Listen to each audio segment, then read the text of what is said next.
Alrighty, hey, thank you for joining us. My name is Bravo. Now, alongside Gavin. Gavin, tell us about yourself. What's up? My name's Lan-G. I'm one of the co-hosts of Under the Radar with Kenny over there. We're the ones streaming all this for you guys on Under the Radar 411 site on twitch.tv. Hopefully we can get Union to reach to work tomorrow. Otherwise, we'll be here to support anything that happens to go wrong. Awesome. So in this match, we have Crowd Pleasers taking on True Mercy. Crowd Pleasers roster is going to be Reaction, Shooter, Chaser, and Cratos. And on True Mercy's roster, we have SouLxOwneR, LazerArm, FaboTheMexo, and Tecca Ninja. It looks like this game was a bad, incorrect start, as we only have one team in this game. So we're going to wait to get a quick restart before we get this first game underway, which I believe is going to be Zealot TS. Yeah, I do believe this one's Zealot TS on the next series of games, along with a Onslaught Capture the Flag, followed up by a Sank Team Slayer. Cool. So 2 remakes in there, and of course an out-of-the-box Halo Reach match. Should be pretty balanced map. Can you tell us about what either of these teams have done so far in this tournament? Right now, I know I've seen Crowd Pleasers practicing a whole lot at the side booths and stuff like that. I've been running the stream for the most part, so I haven't got to see a whole lot of what they've been doing, but I've heard a lot of talk for the Crowd Pleasers, so I'd like to see what they have to, what kind of match they put up against these guys. Cool, yeah, and they are one of the few teams here with a coach. They have Scar Jordan coaching them, so they will be pretty much on top of all their power weapons and everything. I think they also have, all 4 players have headphones. I don't think the other team has. Yeah, I know, actually. I was going to hook one up, and they asked for a plug-in for Tritons, and unfortunately we couldn't hook them up. So. This is an Astro-sponsored tournament, so that's tough luck. Yeah. All right, so I think we're going to have Zealot TS starting here. Of course, Zealot, a very fast-paced game type and map, no matter what game type you're playing, but Zealot Slayer, very fast. I want to grab that top control and really either lock down gold side or main rank side before you pinch in to the enemy base. So this game is going to get started off. I believe we're going to be starting off with Reactions POV. Yeah, I do think that's what Kenny said. Yes, we are here with Reaction EKL, of course, a player from one of the top names in all of European Halo and now all of professional Halo, really. Reaction has become a household name as he now, I believe, resides in the States. So he is here joining us at Arena Gaming in Chicago. Thank you guys so much for checking out this stream. Once again, my name is Bravo, and I hope you are enjoying this Arena Gaming stream. Really, pretty much the biggest Halo Reach tournament we've seen all summer here with quite a few pro players in attendance. I know we were really surprised at the pro turnout, and it's really awesome to see. I know we've had some technical difficulties throughout the day with the stream. Hopefully we'll have all that figured out by tomorrow, but for the most part, everything seems to be running pretty smoothly now. Yes, it does, and now Reaction here with a 6-1 to lead, and he has the sniper up top gold. Obviously wants to stay alive there, hopefully getting some help from his team as that does come through. He's able to push that player down to the lights, and really nice control here. You see, you really don't want to hold top gold on Zealot unless you have that top mid control. It's somewhat of a prerequisite. You're pretty much going to get flanked and outshot. Excellent shot there. He's about to probably turn 2 right here. Forces a player, another player down to the light. So really controlling gold almost single-handedly as his team runs around the bases and controls the middle of the map. His team is doing really a good job at distracting the teammates because it seems like everybody's killing it. Isn't even looking at him up there at top gold. Every shot he puts on seems to be uncontested. Yeah, they have a lot to worry about now as they are down 17-2. Crowd Pleasers here look like it should have been a headshot. Should have been. But hits that first shot. Gets hits the body 2 shot body on shots there. Technina. Excellent play there. Technina taken out as he's pushing around top gold. He hasn't even been forced to leave gold this entire game thus far. Yeah, blue team really needs to kind of get together and create a strategic push right now to try to get him out of top gold control because they're just doing work right now with the 20-2 lead. Reaction does not seem to be missing here as he's laying shots into the bridges and the bases. Anyone who's come up to the streets, he's either hit a body shot on or had help from top middle. So excellent play there. As see, he backs down again and just terrible timing and pushes here from True Mercy. As it looks like this is going to be a real stomping here as they might even be challenged to get up to the 15 kill mark. Yep. LazerArm's up there, one shot as a teammate cleans him up. They are spawning in the blue base right now on the flag. He's kind of looking around. Unfortunately for them, like I said, they just don't even seem to be able to get a good look at him. His teammates are doing such a good job putting pressure on him in hollows and on the bases. And I will tell you, that's probably the first time I've ever seen a player sit top gold for the entire rotation of the sniper respawn. He did not leave gold once and was able to pick up the ammo, so he is back in action. And if this continues, I think they'll go straight to 50 without. This is the farthest he's gone from gold. I hope he feels okay around here as he's swinging around. He's pretty far away from home, but they're up 29-4. I think that's safe to say that's the biggest lead we've seen throughout the tournament. Yeah, this does seem to be pretty decisive, and that's maybe why he's feeling a little confident that maybe they can kind of push out and just speed this up as quickly as they can, maybe finish this up a little early today. Yeah, absolutely. Just going to steamroll this team. You really, even in a Slayer match, if you're up with such a lead like this, you want to end the game quickly, continue the momentum into the second game. You don't want to let the other team get any confidence or really get any kills to come back. You really want to just roll right into game 2 and hopefully win that series obviously taking all 3 games as fast as possible. Yeah, I know this is a lot of these players take it at the professional level. There's none of the high school mercy that you might see in some lower sports. You want to demoralize your team as much as you can early just to have that, like you said, momentum going into the rest of your games in the series. Yeah, absolutely. Here, all of the blue players now spawning down around bottom middle and ring 2. Reaction just had his first death. I believe he is 5-1 with red team now 37-6. So it really might end up that the blue team might not hit that 15 kill mark. As they're really just being pinned into the base. And an excellent play here from Reaction. Very disciplined Halo we're seeing from them. They do have a commanding lead, but they're still playing very well. They're not chasing. They're not running around the map. They're just doing really well to hold their power positions. You see they have excellent gold control right now, and Reaction just laying shots into anyone across the map and never getting taken down or surprised by a flanker.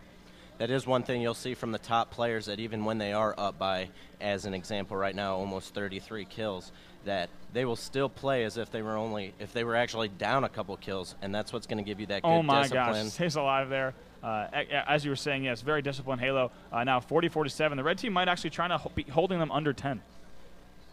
Yeah, like you said earlier, just keep that momentum going and demoralize them as much as they can, make the team feel like they don't even have a chance for the rest of the series. Yeah, I think that's definitely the case here. He's probably going to run in here, possibly shoot a grenade launcher and get that health pack. There it is. So they might hold them to a 48-7.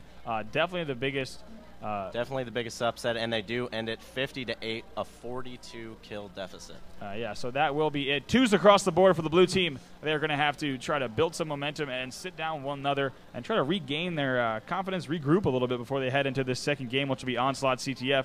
If you're getting outslayed that heavily in a Slayer Reaction, they're going 7-1, and everyone else going over +10, so really nice play there from the red team. As we were saying, very disciplined Halo. But the blue team on Onslaught CTF, what they're really going to want to worry about is getting outslayed, of course. I mean, of course you can win an objective without outslaying the opponent, but it's going to be very difficult if that kind of pressure that we just saw is being applied, especially on a very fast-paced map like Onslaught.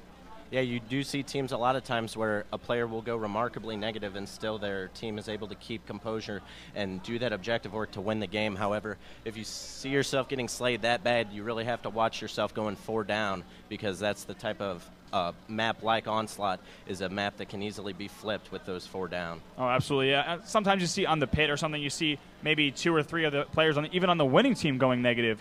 You can get away with that. But on a map like Onslaught, where it's so dependent on slaying and holding top mid control and really staying alive when you have to, it's very difficult to have a team go negative and win that game. Although I've certainly have seen it.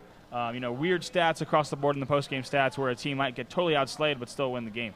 Yeah, I've had it happen multiple times online where you'll feel good about the game, but you just lose track of what you're actually trying to do. And when it comes to an objective game, it's not about the kills. It's about getting that win through objective work. Right, and even in a spawn trap or even a standoff situation, what you'll see is once that standoff breaks, all a team has to do is run maybe back-to-back flags or even back-to-back-to-back flags, and that can really be the difference in the entire game. So let's not count the blue team out yet. That was a very commanding victory from the red team, and Reaction's team is obviously going to try to bring that momentum in right away. I wouldn't be surprised if they were very aggressive off the start and got 4 down right away. Yeah, one thing that would be really impressive after a quite embarrassing performance is the same blue team gather some sort of composure. Yep, and so now we're going to be jumping on board here. Let's see. I think we are once again on board with Reaction, but we are jumping into an Astro list, and pretty soon we're going to bring you these first moments of the game and kind of break down what we might see for the rest of the match right here as they pick up that first kill, and they're laying fire in the cross-street battle. Smart play there to avoid that. He already has 2 players in the enemy base. Now it looks like there was 3 dead, but he is taken out there. So 3 dead for the red team, surprisingly. And like we said, you never know. Slayer might be something that those teams need to work on, but when it comes to objective, just having that whole new mindset to your play might give you the edge you need to maybe pull out some sort of surprising upset. Oh, absolutely, and we can't talk enough about how really you have to have a clear head going into every single match. Even though this is a local tournament and you're playing against an amazing team, there's no reason not to go into the next game just with the confidence that you can win it, because it's always possible here in Halo Reach. There's also a lot of random factors, so there's no reason not to go into this game with really the utmost confidence on every match.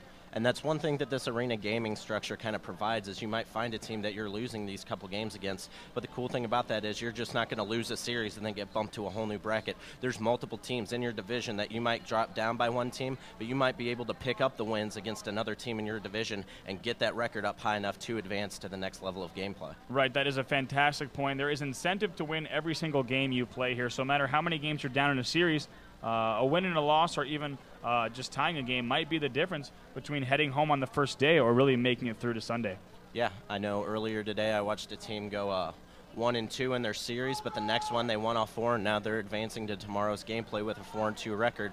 That's one good thing that I think that this kind of provides, kind of similar to some of the professional sports, not based on purely bracket-style play that you see in a playoff structure, but allowing for that record to carry you into a playoff structure in a more higher-up level of play against the superior teams. Right, and I think what's also great is the scheduling of this tournament so far. For those of you who might just be tuning in, we had Status Quo playing earlier today. They played all of their matches. They went 6-0, and they were able to head back to their hotel, kind of regroup and be finished with their day, whereas at MLG events, often you saw things like players playing perhaps around noon, playing a full series, and not having to play until 7 p.m. So, yeah, you might have time to go back to your room, but those teams who don't play till 4 p.m. maybe don't have time to go back to their hotel room. They're stuck in the venue. They're waiting. So there really is that whole psychological, really kind of under details. pressure. Yeah, you're under pressure and you're stressed out and you're hanging out in the pro lounge perhaps for the entire day. So you don't have time to go back to the hotel room. You don't have time to relax. So I think a lot of players are impressed with both the scheduling, the brackets, really everything here at Arena Gaming seems to be done very well, and I think that's also a testament to the fact that there are a lot of pro players competing here as the red team now goes up 2-0, and I think we're going to go on board with an Astro. Listen, as they do cap that third flag, we're going to see if they can finish this game just as quick as they finished the first.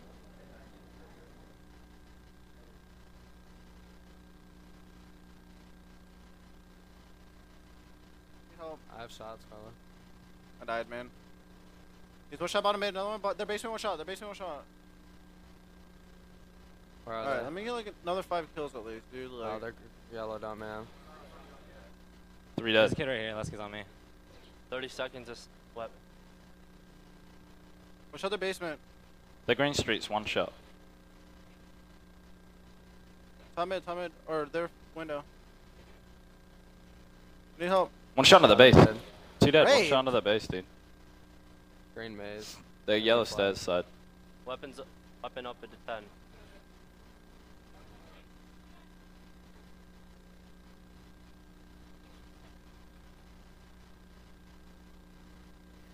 They're yellow street weak. 1 shot. Spawn yellow corner. Weapons Let up. me get them. Where are they? Green fridge. The green dump, dude.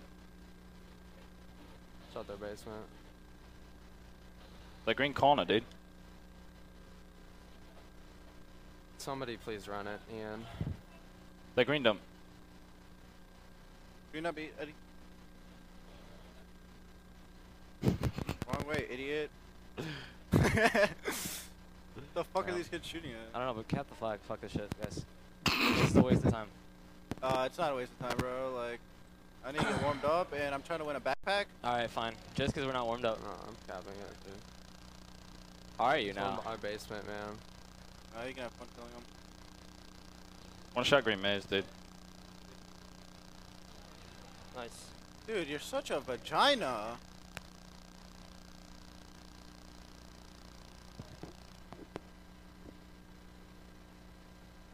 Did you see me like grab the flag and throw it like behind our base?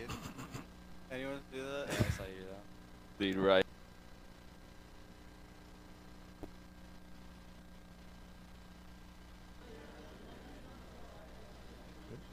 So now taking a look at these post-game stats, as we once again see the red team all going positive here, almost all going double-digit positive actually, and the blue team all, of course, going negative. That was a pretty fast 5-0 game.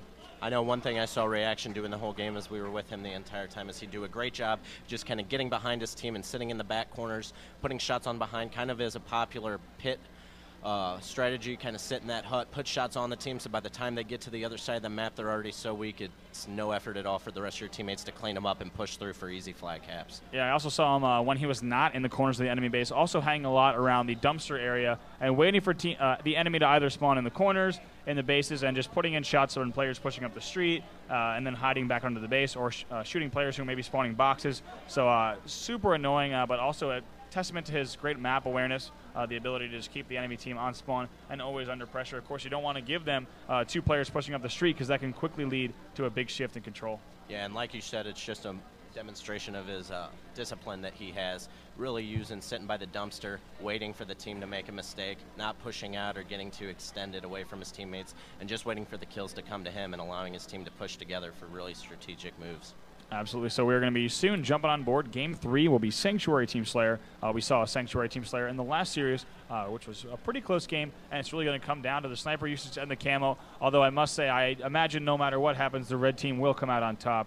The blue team has shown here that they pretty much can't keep up with these red team. Yeah, thinking only logically based off what we've seen so far, the red team pretty much has this one wrapped up. I think this is going to be a 3-0. So Crowd Pleasers definitely forced to be reckoned with here at the Arena Gaming Tournament in Chicago. They've been playing very well, and I expect them to pretty much be on top of ring control, all the camos, and possibly even both snipers throughout the rest of next game. As once you get the team on that rock spawn trap, it's pretty easy to grab the enemy sniper and just start laying bullets in and start shifting spawn traps essentially back and forth between the rocks and the courtyard. One thing you just hate to see for red team is for them to get used to kind of the ease at which they're winning these games and come tomorrow play a team like Quo or Carbon that will put up a much formidable game, and them just not be ready for that level based on what they've gotten used to in their previous games. Oh, certainly that's an excellent point. I mean, if you also have to look at both sides. So playing against a team that might be not as good or not really at the same level that you're at can give you that false sense of confidence. But at the same time, I know coaching triggers down. In 2009 season, we land against Chill Reality. Also with Final Boss in 08, we land against Chill Reality. And I mean, I think we went something like a 102, ratio. So it gave us a great bit of confidence going into the tournament. And that really helped us, actually, because you get so used to doing exactly what you should be doing in games that you never get down on yourself. Yep. But, of course, there is that other side where you can come into a series overconfident. After winning a lot today, they might come into tomorrow really used to playing their game, and all it takes is another team playing their game to really take them off what they're used to be doing. And whether it be internal arguments about what they should be doing, anything can happen at that point. So we're going to get this started here with Sanctuary Team Slayer. Going to see what this red. I think we're going to be on red team again. I think we are. See what they're up to on this initial strategy.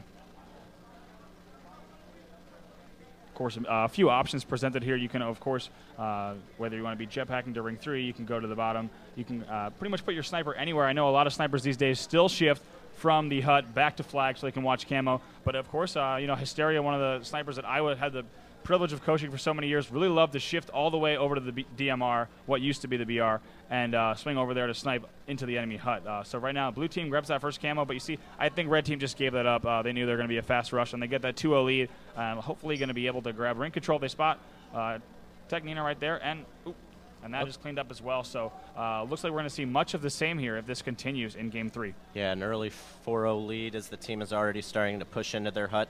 That enemy P Street is a great place to be and a terrible place to be if it's you on the receiving end. They're going to push those spawns to the rocks and their flag and kind of just each take turns with that ring control, pop into Carbine and P Street to just pretty much pick them off spawn and also in this game. Definitely quickly. Notice that red team does have that ring control. As you see that guy in the window, he's forcing those rock guys back to the flag. If you're just watching this game type maybe for the first time or not too familiar with competitive Halo, you might wonder why those players are pushing so far back to the flag and just repeatedly dying, but it's really because they have such great ring control as well as P-shooter control, just forcing them back to the flag as another player comes back, and they're just keeping them in the back of the rocks. And if the blue team really takes their time with getting out of their spawn, they're going to be kept on this spawn trap. So they have to choose if they want to wait for each other or shoot, or shoot together right away off the spawn.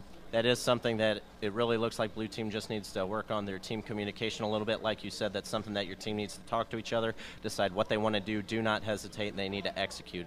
Whether it be switching sides of the map to try to flank around and come from another direction, or kind of sit back and battle their way out of their base. Right here, yeah, you see they seem to be playing a little bit patient, but unfortunately not paying off for the blue team as the red team is up once again 24-4. Looks like another massacre here as Sanctuary, one of the routine maps Ninja and I were talking about earlier, that you can really, once you get into your groove and you know how to play this game type, if you've been playing with professional players at the highest level for this long, a game type that you're so used to playing, you know exactly what to do in all situations. You always know constantly what angles you're being exposed to, and you can really just play the game. It becomes such a disciplinary and muscle memory action. Yeah, I know after I took a long break from competitive Halo from 2009 to 2011 due to a bad hand injury I had when I picked up Reach, one of the first maps that I kind of got the hang of was Sanctuary, just because those spawns are so easy to time and manipulate with Excellent the positioning of the map. Yeah, absolutely. So here, as they're keeping them trapped, notice that he did not challenge there and avoids that grenade. Excellent job there. Calls for help, and he's able to get it. So really nice play here from the red team, even though they're up 34-6. Once again, playing like a winning team. And that's something that is going to kind of tell us that tomorrow they're going to be ready for the top level of competition they'll be playing against. You know, they're not getting into this groove where they just go ahead and chase and maybe let it become an even closer game. It's already 38-7, and we haven't even been playing for 5 minutes yet. Yep. Like you said earlier, they're playing really smart, keeping that discipline throughout the entire game as reaction goes down finally in ring one. Keeping that discipline, so maybe for tomorrow they're keeping the mindset that they may be playing better teams that are even close to or above their level, and keeping that level-headed mindset that they need to play as best as they can play and not just pretty much objectify a team that isn't at their level. Absolutely, and I think on that last death cam that we just saw, I think we do have a goose on our hands from the blue team, so that player is going to want to get a kill as fast as he can. If his teammates are his good friends, they're going to let him get that kill. They're going to help him get that kill before the game's over. He does only have 5 kills to do it. 4 now, and the gap seems to be quickly closing. It might even been Fabo, so hopefully he gets that kill. But now we're 47-11, so really a very fast-paced, dominating performance here from Crowd Pleasers as they're going to try to carry this momentum not only through the rest of the day, but of course into the rest of the tournament as we have several top teams. This is going to be the last kill. Double kill by reaction for the 52-11. Fabo does grab that one kill. Fabo does get it. So he will not be goosed here. He will go away, be able to walk away from this game with his head held high, or at least a little bit higher than it would have been if he had been goosed. Now we're going to take a look at these post-game stats, which will obviously tell the story of how this series really went throughout its entirety of all 3 games here with Cratos with a positive 14 here, going 15-1, almost getting that perfection, putting on quite a show for us. On the other end, we have Fabo and another teammate going double-digit negative. So that will wrap up, I believe, this series. Is that correct? Yes, I think that's right. I'm not sure.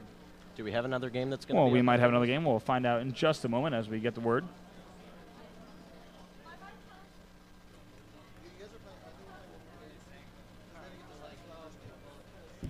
Main attraction to the main stage.